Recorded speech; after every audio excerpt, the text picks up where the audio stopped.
Hello students, myself Abhishek. Welcome to all of you in your channel Private Guideline. Today our topic is De Moivre's theorem.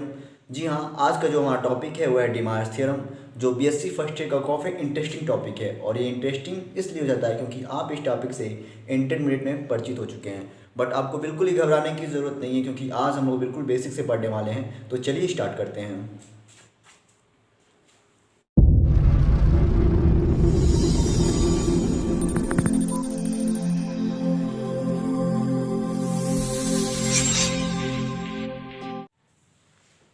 डिमायर्स theorem statement इसका देखते हैं। Whatever be the value of n positive और negative integer, the value of cos theta plus i sine theta to the power N is cos N theta plus i sine N theta. If n is a positive और negative fraction then one of the value of cos theta plus I sin theta to the power n is cos n theta plus I sin n theta। यहाँ पे statement में demands नहीं बताया है कि n का चाहे कोई जो भी वैल्यू हो, पॉजिटिव हो या फिर नेगेटिव इंटीजर हो, उस केस में cos theta plus i sine theta raise to the power n का जो वैल्यू आएगा वो हो जाएगा cos n theta plus i sine n theta. और यदि n कोई पॉजिटिव और नेगेटिव फ्रैक्शन होता है तो उसका एक वैल्यू ऐसा होगा जहाँ पे cos theta plus i sine theta to the power n जो होगा वो cos n theta plus i sine n theta के इक्वल हो जाएगा। तो इसका प्रूफ देखते हैं। यहाँ पे जो हमने वर्ड यूज़ किया है कि n इज अ पॉजिटिव और नेगेटिव इंटीजर, तो यहाँ से दो केस मिलता है, एक n जब पॉजिटिव हो और दूसरा n नेगेटिव हो, दोनों के लिए हमको दिखाना पड़ेगा। और एक तीसरा केस बनता है जब n कोई फ्रैक्शन नंबर हो। तो चलिए हम तीनों केस की बात कर लेते हैं। तो केस फर्स्ट जो है आपका ये हो जाएगा when n is a positive integer, when n is a positive integer, when n is a positive integer, ये आपका पहला केस है। तो इस केस को प्रूफ करने के लिए हमको मैथमेटिकल इंडक्शन मेथड का यूज करना पड़ेगा। तो वो मैथमेटिकल इंडक्शन क्या होता है, उसमें हम n के अलग अलग वैल्यू के लिए दिखाते हैं और देखते हैं कि ये अलग अलग वैल्यू के लिए यदि ट्रू है तो हम मान लेते हैं कि ये जनरली हर एक वैल्यू के लिए ट्रू होगा। तो चलिए लेते हैं, let n is equal to 1। जब n 1 हो तो उस केस में डिमायर्स थ्योरम जो हो जाएगा वो क्या हो जाएगा, cos theta plus i sine theta raise to the power 1 हो जाएगा। चूँकि n होता है वहाँ पे तो यहाँ पे 1 हो जाएगा। और इसका वैल्यू क्या होगा, किसी भी टर्म का पावर जब 1 होता है तो वो सेम टर्म मिलता है, cos theta plus i sine theta. और इसको हम क्या लिख सकते हैं, इसको हम लिख सकते हैं cos 1 theta plus i sine 1 into theta. तो यानी जब पावर 1 हुआ तो cos 1, जब n होता है तो क्या लाना चाहिए, cos n theta plus i sine n theta, यही प्रूव करना है हमको। जब पावर 1 हो रहा है तब वो क्या मिला है, cos theta plus i sine to the power 1 is equal to cos 1 theta plus i sine 1 theta. यानी n इज इक्वल टू 1 के लिए जो रिजल्ट है वो क्या है, ट्रू है। It is true for n is equal to 1। अब हम बात मान लेते हैं कि ये n is equal to M के लिए ट्रू होगा और फिर हम मुझे दिखाना होगा कि ये n is equal to M plus 1 के लिए भी ट्रू होगा। तो let it is true for n is equal to M. इसका मतलब क्या हुआ, that is cos theta plus i sine theta to the power m जो हो जाएगा वो हो जाएगा आपका cos m theta plus i sine m theta. यानी हमने मान लिया कि ये m के लिए ट्रू है। तो मैथमेटिकल इंडक्शन मेथड में हमको अब ये दिखाना होगा कि m प्लस 1 के लिए भी ट्रू होगा। तो let n is equal to M plus 1। तो उस केस में क्या हो जाएगा, cos theta plus i sine theta, और यहाँ पे पावर क्या हो जाएगा, m प्लस 1। इसको हम क्या लिख सकते हैं, इसको ऐसे लिख सकते हैं cos theta plus i sine theta और ये power m into cos theta plus i sine theta power 1। अब यहाँ से जब इसको जब बेस सेम होता है तो जो उसका पावर होता है वो 8 हो जाता है। तो यहाँ से m प्लस 1 को ऐसे हमने ब्रेक कर लिया। अब चूंकि हमने मान लिया है कि n इजिकल टू m के लिए ट्रू है, तो यहाँ से क्या मिल जाएगा, वो cos theta plus i sine raise to the power m को हो जाएगा आपका cos m theta plus i sine m theta, ये हमने मान लिया है इसलिए। और इसका क्या हो जाएगा, cos theta plus i sine theta. अब इन दोनों का मल्टीप्लिकेशन कर देते हैं। जब मल्टीप्लिकेशन करेंगे तो यहाँ से मिलेगा cos m थीटा, इसका इसके साथ cos थीटा, फिर इसका इसके साथ कर देते हैं, ये हो जाएगा cos m थीटा, और यहाँ से इंटू इसका जब इसके साथ करेंगे तो आई साइन m थीटा, तो आई को मैंने पहले यहाँ लिख देता हूँ आई साइन थीटा, फिर एंड प्लस इसका इसके साथ कर दीजिए आई साइन m थीटा और cos थीटा, इसका इसके साथ। अब इसका इसके साथ करेंगे तो क्या मिल जाएगा, माइनस आई स्क्वायर का वैल्यू होता है -1, और ये साइन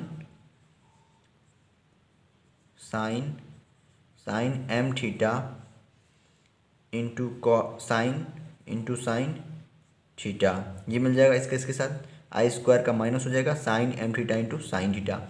अब यहाँ से रियल को एक पास और इमेजिनरी को एक पास कर लेते हैं, ये हो जाएगा आपका cos m theta into cos theta, और ये रियल है, यहाँ पे इमेजिनरी टर्म है, minus sine m theta into sine theta, and plus यहाँ दोनों में आई कॉमन हो जाएगा, तो आई कॉमन कर लेते हैं, ये हो जाएगा। इसको थोड़ा पहले लिख लेते हैं फार्मूला बनाने के लिए, sine m theta cos theta and plus ये value cos m theta into sine theta. तो यहाँ से आपको ये मिल जाएगा, ये वैल्यू क्या हो जाएगा, cos A cos B minus sine A sine B. ये क्या होता है, कॉस ए प्लस बी का फॉर्मूला होता है cos m theta plus theta A plus B, and plus ये आई हो गया, और ये sine A cos B plus cos A sine B, एक इसका फार्मूला बन रहा है साइन ए प्लस बी का, ये हो जाएगा आई साइन ए मतलब m थीटा और प्लस बी मतलब थीटा, और ये वैल्यू क्या हो जाएगा, इसको हम क्या लिख सकते हैं, इसको लिख सकते हैं कॉस थीटा कॉमन ले लेते हैं m plus 1 theta and plus i sine m plus 1 theta. यहाँ से क्या मिलेगा आपको, यदि आप पावर m प्लस 1 ले रहे हैं तो मिल रहा है आपको cos theta plus i sine to raise to the power m plus 1, इसका वैल्यू क्या आ गया, cos m plus 1 theta plus i sine m plus 1 theta. इसका मतलब जब ये n इजिकल टू m के लिए ट्रू है तो n is equal to m plus 1 के लिए भी ट्रू हो जा रहा है। इसका मतलब ये हुआ कि n के हर एक वैल्यू के लिए, हर एक पॉजिटिव वैल्यू के लिए ये ट्रू है। तो हम लिख सकते हैं इसको cos theta plus i sine theta to the power n is equal to cos n theta plus i sine n theta. यानी डिमायर्स थ्योरम हमने प्रूव कर दिया कि n जब एक पॉजिटिव इंटीजर होगा, मतलब n बिलोंग्स टू n, तभी तो पॉजिटिव इंटीजर होगा। यानी सभी नेचुरल नंबर्स जो होते हैं वो पॉजिटिव इंटीजर होते हैं। तो जब n पॉजिटिव इंटीजर होगा उस केस में हमने दिखा दिया कि cos theta plus i sine to power n cos n theta plus i sine n theta होगा। अब हम केस 2 की बात करेंगे, जब n कोई निगेटिव इंटीजर हो उस केस में क्या होगा। तो चलिए उसको देख लेते हैं। Case two when n is a negative integer, जब n कोई निगेटिव इंटीजर हो, जब n एक निगेटिव इंटीजर होगा तो उस केस में हम मान लेते हैं let n is equal to minus m। जब निगेटिव इंटीजर होगा तो n is equal to minus m के फॉर्म में होगा, और यदि ये n is equal to minus m है और ये निगेटिव इंटीजर है तो m का वैल्यू क्या होना चाहिए, पॉजिटिव होना चाहिए। Where m is a positive integer, जहाँ n क्या होगा, एक पॉजिटिव इंटीजर होगा। तो चलिए देखते हैं इसके लिए क्या होगा डिमायर्स थ्योरम। देन यहाँ से क्या मिल जाएगा, cos theta plus i sine theta to the power N is equal to क्या हो जाएगा, cos theta plus i sine theta to the power N की जगह पे क्या हो जाएगा माइनस एम। और इसको क्या लिख सकते हैं हम, इसको लिख सकते हैं 1 cos theta plus i sine theta to the power M. जब भी पावर निगेटिव होता है तो उसको हम नीचे लिख के पॉजिटिव बना लेते हैं, और यदि नीचे निगेटिव होता है तो ऊपर ले आके उसको पॉजिटिव बना लेते हैं। यहाँ से आपको मिल जाएगा। अब देखिए यम इज योर पॉजिटिव इंटीजर, और बाई केस फर्स्ट में जब एम पॉजिटिव इंटीजर होता है तो उसके लिए हमने प्रूव किया डिमाइस थ्योरम कि डिमाइस थ्योरम ट्रू होता है। तो यहाँ से क्या हो जाएगा 1 cos M theta plus i sine M theta. ये हमने कैसे लिखा है, ये बाई केस फर्स्ट हमने लिखा है कि यदि यम कोई पॉजिटिव इंटीजर होता है तो उस केस में cos M theta plus i sine M theta मिलेगा, यानी डिमाइस थ्योरम ट्रू होता है।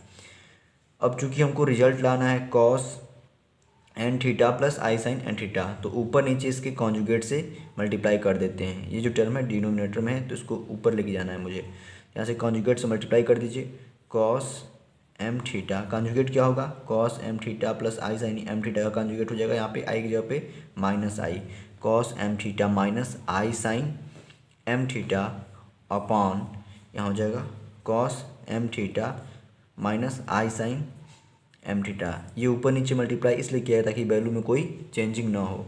अब यहाँ से क्या हो जाएगा, cos M theta minus i sine M theta upon ये ऊपर मल्टीप्लाई, और नीचे ए प्लस बी और ए माइनस बी के फॉर्म में है तो ये ए स्क्वायर माइनस बी स्क्वायर हो जाएगा, मतलब कॉस स्क्वायर एम थीटा और प्लस बी स्क्वायर, बी ए स्क्वायर माइनस बी स्क्वायर होता है, यहाँ पे माइनस बी स्क्वायर मतलब आई साइन एम थीटा का स्क्वायर। तो ये हो जाएगा आपका cos M theta minus i sine M theta upon यहाँ से क्या मिल जाएगा, cos square M theta A plus B और ए माइनस बी मिला है आपको, ए स्क्वायर माइनस बी स्क्वायर। तो इसका ये स्क्वायर करेंगे तो आई स्क्वायर माइनस होता है और ये ऑलरेडी माइनस है तो ये क्या हो जाएगा प्लस, और ये हो जाएगा आपका साइन स्क्वायर एम थीटा, और ये हो जाएगा आपका cos M theta minus i sine M theta upon, अब देखिए cos square M theta plus sine square M theta ये क्या देगा, cos square theta plus sine square theta, ये हमेशा 1 देता है तो ये वैल्यू हो जाएगा आपका 1। और यहाँ से आपको मिल जाएगा कॉस, अब चूँकि हमको एन थीटा लाना है, cos N theta plus i sine N theta, तो यहाँ पे आपने देखा N is equal to minus M है तो इसको हम क्या लिख सकते हैं, इसको ऐसे लिख सकते हैं कॉस माइनस एम थीटा। अब कॉस माइनस थीटा का जो वैल्यू होता है वो कॉस थीटा ही होता है तो आपको सेम टर्म मिल जाएगा, और प्लस इसको हम लिख सकते हैं आई साइन माइनस एम थीटा। ऐसा क्यों, अब यहाँ से साइन माइनस थीटा का वैल्यू होता है माइनस साइन थीटा, तो यहाँ से माइनस आपको मिल जाएगा, वैल्यू में कोई चेंजिंग नहीं होगा। यहाँ लिख देते हैं सिंस कॉस माइनस थीटा जो होता है वो होता है कॉस थीटा, और साइन माइनस जो थीटा होता है वो होता है माइनस साइन थीटा। इसका हमने यूज़ किया यहाँ पे। अब ये वैल्यू क्या हो जाएगा कॉस, अब माइनस एम की जगह पे हम क्या लिख सकते हैं, एन लिख सकते हैं cos N theta plus i sine N theta. इस तरह से आपने देखा कि जब एन निगेटिव इंटीजर होगा तो उस केस में भी cos theta plus i sine theta power N का जो वैल्यू होगा वो cos N theta plus i sine N theta होगा, यानी निगेटिव इंटीजर के भी डिमाइस थ्योरम ट्रू है। अब आपका जो केस बच रहा है वो थर्ड है, यानी जब कोई एन फ्रैक्शन नंबर हो। केस थर्ड है आपका when N is equal to P upon Q. चूँकि एन क्या है, एक फ्रैक्शन है, तो फ्रैक्शन कैसे होता है, पी अपॉन क्यू के फॉर्म में होता है। When N is equal to P upon Q where Q जो होगा आपका, क्यू इज पॉजिटिव, यहाँ पे क्यू क्या होना चाहिए positive, and P is any positive और नेगेटिव इंटीजर, पॉजिटिव और negative integer according to N,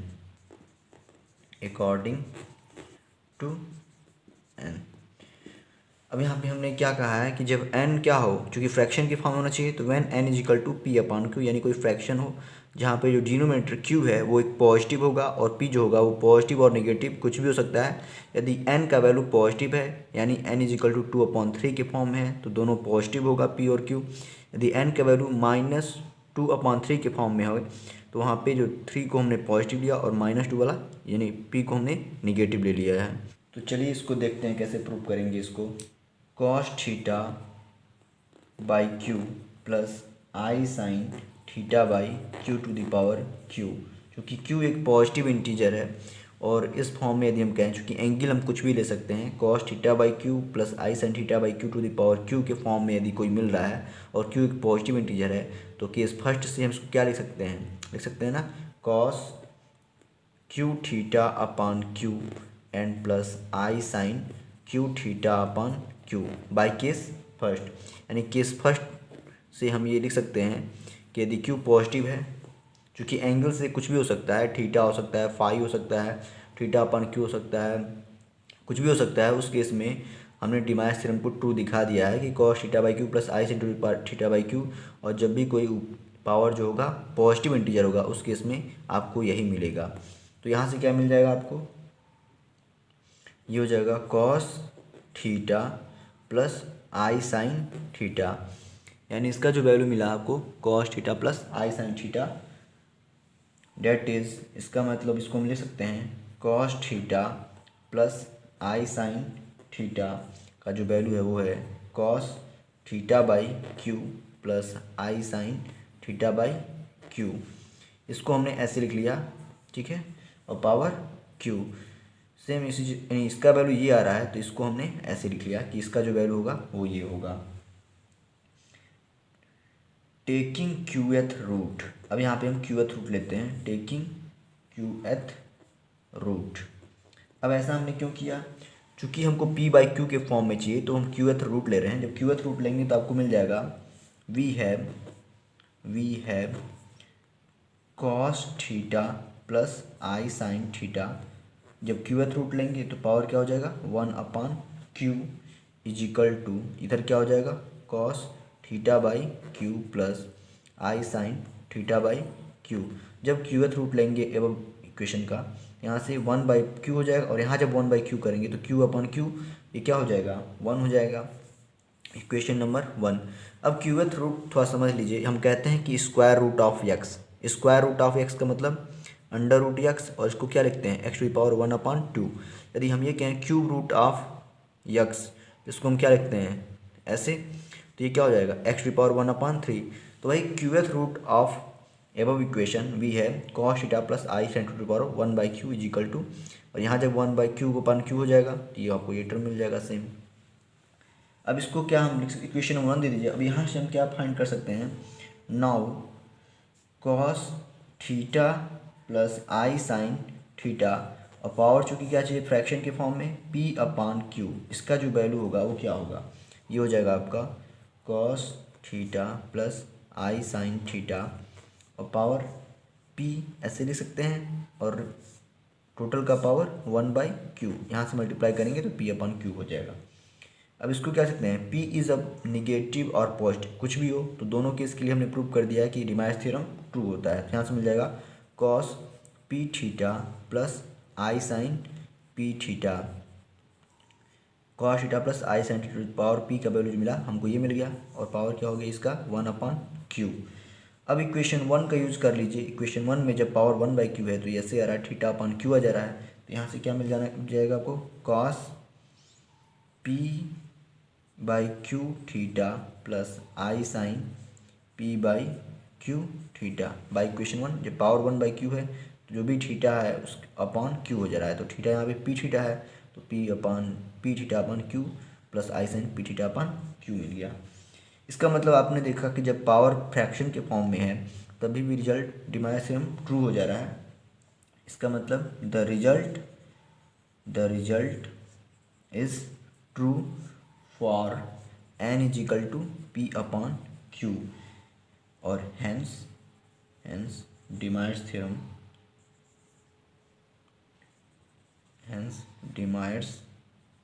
theorem is proved. इस तरह से दिमाग से क्या हो गया आपका, प्रूव्ड हो गया। आई होप आपको ये वीडियो पसंद आया होगा, और यदि पसंद आया है तो वीडियो को लाइक, सब्सक्राइब एंड शेयर करना ना भूलें। Thank you.